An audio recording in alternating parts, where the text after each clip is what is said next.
এইভাবে চলতে পারে না।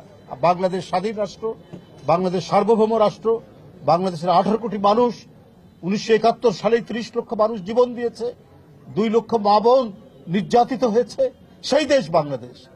অত্যন্ত রক্তের দাবি কিনা এই বাংলাদেশ। এই বাংলাদেশকে কেউ মাথা নত করাতে পারবে না। এই বাংলাদেশকে ভয় দেখিয়ে চোখ রাঙিয়ে নতজানু করাতে পারবে না। এখানে অপরাধীদের বিচার হবে, যারা আমার ভাইকে পঙ্গু করেছে, যারা আমার ভাইয়ের হাত কেটে নিয়েছে, যারা আমার ভাইয়ের মুখ উড়িয়ে দিয়েছে, তাদের বিচার বাংলাদেশে হবে। আন্তর্জাতিক অপরাধ ট্রাইব্যুনাল গঠিত হয়েছে। এই অপরাধের সাথে যে সমস্ত আইন শৃঙ্খলা বাহিনী জড়িত, যারা নির্দেশ দিয়েছেন, সেই সমস্ত পিশাচ মন্ত্রী, প্রধানমন্ত্রী থেকে শুরু করে প্রত্যেকের বিচার এখানে নিশ্চিত করতে হবে।